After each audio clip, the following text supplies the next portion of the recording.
So from a commercial level, so what are the main aims or objectives that companies are looking for when they first reach out to you, and how can you help them achieve that? Yeah, okay, that's a really good question. Well, first of all, I don't want to work on opportunities that I'm not going to win either. So I practice what I preach. I'll ask questions about, what are other options? Have you been through? Have you got budget?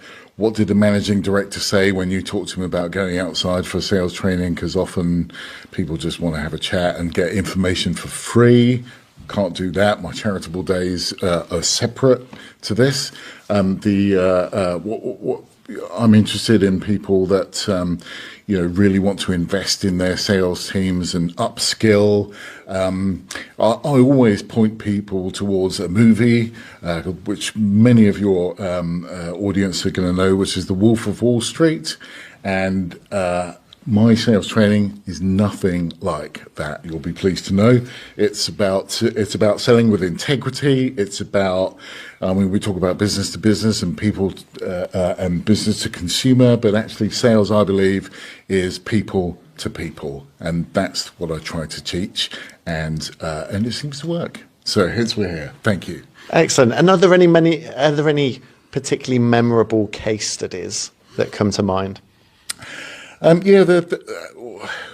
there's a case study in almost everything that I do, which is why I do it.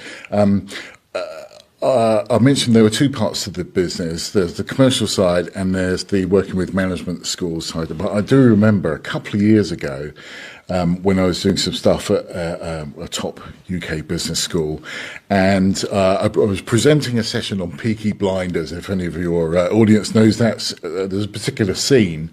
And I break the scene down into 10-second segments, and I talk to the audience of school leavers and graduates about what's going on, about what all the sales skills going on there that just as a viewer you may not appreciate, but as a salesperson I get under the skin of what's going on in the scene. And there was no death or destruction or anything like that in that particular scene. And at the end of that session I got a very polite round of applause, thank you very much, and all of that, go on our way. But about 2 years later, which earlier part of this year, a guy called Christian rang me up, don't know if you remember me, but as a direct result of you doing that sort of presentation, if you like, that case study, I got into sales and I've just won my first award. And right there, that's, I didn't even get any payment for that. I did that out of pleasure, but I thought that's why I'm doing this with business schools, to get an unsolicited call out of the blue from that is amazing.